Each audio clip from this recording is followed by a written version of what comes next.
Hello,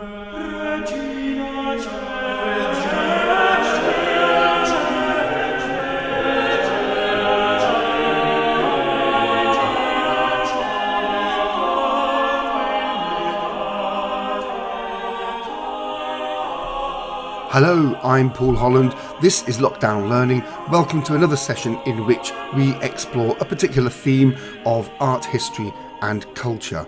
Today, it's the Renaissance. This is intended as an overview, a snapshot, if you like, looking at the causes, the effects and the implications on this very, very important period for European architecture and European art and society. Renaissance means a rebirth. We'll be looking at what it's a rebirth of and what the context is within that time of European culture. But we'll also look at what the Renaissance wasn't as well. So join me now in an exploration of all of these huge and important changes that occurred at the end of the Middle Ages and into the modern world. We're going to use some charts to begin with. We're going to look at some charts and therefore labels, which in their own way are certainly quite useful to compartmentalise when trying to understand how different developments and how different movements fit together. This is an incredibly complicated one. It's one that I use when I teach art history. It shows the entire length of Western culture in its basic linear form, and what it does also show here is that the Renaissance sits right at the middle of these developments. And what we could do, we could simplify it even more and look at Western culture in this particular form. There's the classical world of the Greeks and the Romans, which for a while disappears, and when it re-emerges, we call the bits in between, rather dismissively, the Middle Ages or the medieval period.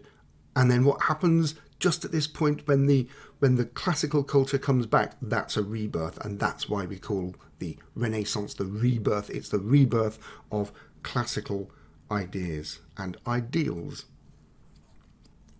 And so another way of looking at this is to see how the Renaissance emerges from that period of medieval, late medieval Gothic art and architecture, and leads us into a different world, a world of classical ideals, or at least values that people at the time, in the 1400s, believed the Greeks and the Romans were all about.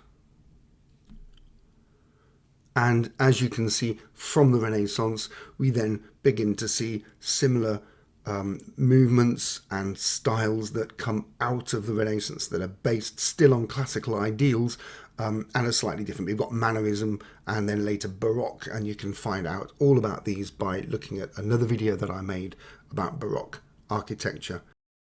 In the 19th century, artists and architects rediscover the Gothic of the medieval period and fall back in love again with that, and that's why the 19th century Victorians in particular built a lot of Gothic or neo-Gothic buildings. They go back again to look at what came before the Renaissance. And then, of course, we have the Pre-Raphaelites, a group of mid-19th century artists who wanted to rediscover this style before the high Renaissance artist Raphael, and take their values and their art back to a sort of early Renaissance innocence. We will today be concentrating on the Italian Renaissance, but there was also a Renaissance in the north of Europe, in the Low Countries, around Flanders, and in Burgundy, and that too had its own set of values and was equally impressive. But it happens in some ways, unfortunately, that the first art historian to write about this whole period was an Italian. His name was Vasari. He was writing about 100 years after the beginning of the Renaissance, and so obviously he is prejudiced and sees the Italians as the source of all things Renaissance, and this is something to consider if you go on to study this further, that actually this is just the Renaissance in the south, in the Mediterranean world. And this Italian Renaissance was very keen to see itself as an attempt to revive Roman ideals and the Roman world. It was a rebuilding of the Roman values that it saw as having been lost at the fall of the Roman Empire.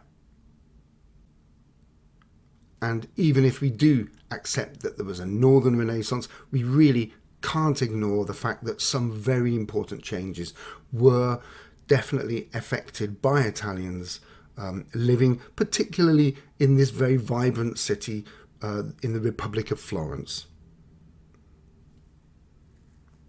And here you can see from this map that northern Italy in particular was made up of several states, lots of different rival small principalities and statelets, if you like.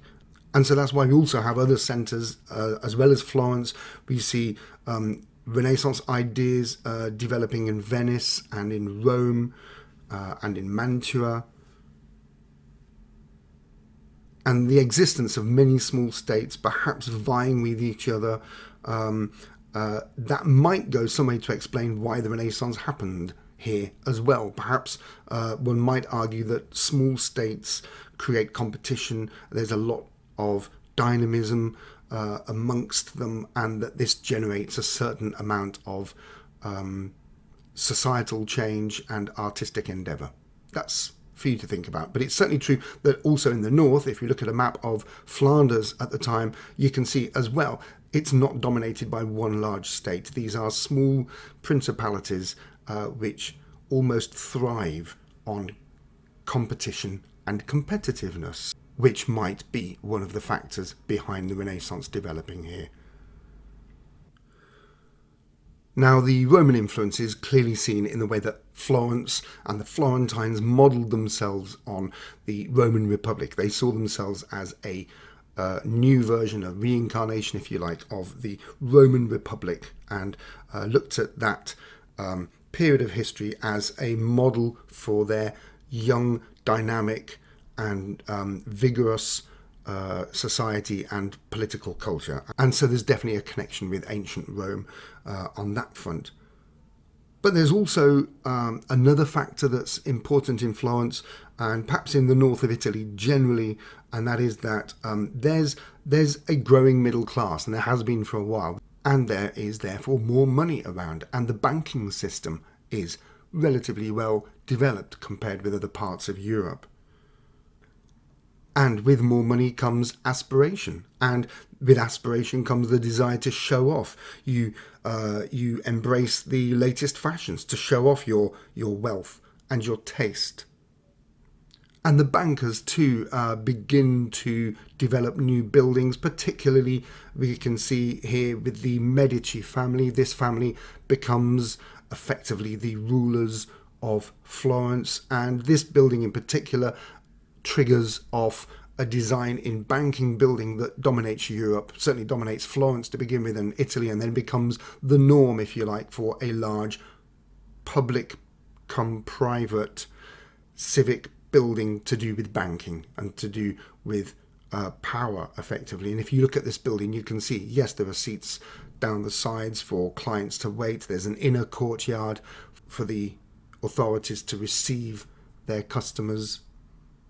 And the whole effect is serious and dominating. It looks quite forbidding. This is a new kind of architecture, and it reflects that new kind of society that's developing in Florence. And we cannot ignore the fact that in Italy, the Italians are surrounded by Roman ruins. Plenty of buildings have been reused or repurposed, particularly large buildings that can be used as churches, so that allows the Roman ruins to exist in a different form, but they're there still. Other buildings that perhaps have been used for building material, effectively as open quarries, if you like, you can still see traces of what was once a grand Roman building. And as a result of that, the Italians are surrounded by these reminders of what classical heritage they once enjoyed many, many years and generations before. And obviously this is going to become a bit of an inspiration for those artists who are wanting to recreate the Roman world around them in the present. We have the story, don't we, of Brunelleschi, the artist who lost the competition against Ghiberti to to design the new doors for the Florence baptistry, he huffs off down to Rome and disappears and studies the architecture of Rome. And there he discovers the Pantheon. He draws and studies the Pantheon, that huge domed building dating from the Roman imperial period, and comes back later to Florence. And it is here then that he designs the dome which completes the Florence Cathedral, the Duomo.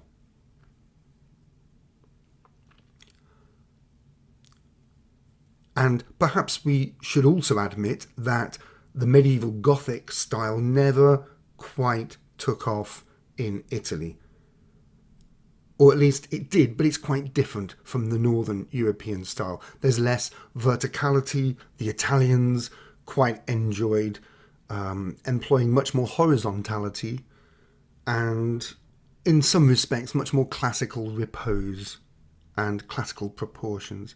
There are cathedrals in the north that, when you look at them, are completely uncompromising in their material and in their approach to the vertical Gothic doctrine, if you like. Whereas south of the Alps, we find that the Italians are creating wonderful confections, absolutely beautiful buildings, but they don't embody the same spirit that we have in the north. And that may well be because they are still very influenced by the ruins of round-arched, classical designed buildings that are all around them.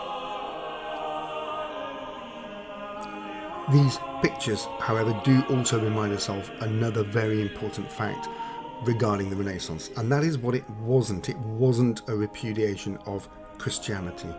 Quite the opposite. What the Renaissance artists, or at least certainly their patrons, wanted them to do was to bring Christianity and Christian teaching closer to the people, to make it more relevant, to make it more contemporary. Look at the clothes that these people are wearing. They're absolutely contemporary, but also just in making them more realistic, in making the background, the scenes, the perspective more realistic now, giving a sense of depth in terms of space, in terms of distance, using linear perspective and aerial perspective. That's as things become fainter and more blue in the distance with landscapes. And not just perspective, but also the use of shadows, making them look, if you like, scientifically realistic, making sure that the light falls at the right angle. And also in some churches, we find some artists using the light from a window that's next to their painting to look as if that's the light that's casting the shadow within their own creations. All of this is adding realism, adding a sense of immediacy to the paintings, and therefore bringing out the message of the Christian church, which is trying to make itself more relevant. And in sculpture too, we can see a return to realism that actually forces the artists to look back again at what the Romans and the Greeks before them were doing in terms of recreating the human body. And so we have a return to classical poise and classical pose, if you like, including that famous contrapposto where a figure leans on one leg and tilts their body in a much more natural manner. Look at this figure of Isaac here. This is the piece that won Ghiberti, that competition that I mentioned earlier, for the gates of the baptistry in Florence, compared with the version that Brunelleschi created, which we can see here on the right. Ghiberti's version, not only is the composition so much more unified and well integrated with each other, with all the parts integrated with each other, but we can also see, can't we, that actually that body there of Isaac is effectively a classical male figure that we've already encountered in Greek and Roman sculpture. And so, yes, absolutely lots of new churches were, if not built, certainly remodelled, and lots of chapels were being built. So I guess a lot of the big cathedrals had already been completed by this point, and so what we do see is a proliferation of smaller chapels, often funded by private families. Here's one for us. This is the Pazzi Chapel. It's in the cloister of the Church of Santa Croce in Florence.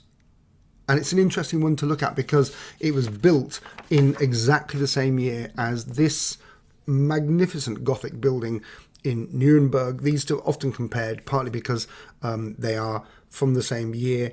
If you look at the Nuremberg Gothic here on the left, you can see it's an emphasis on verticality.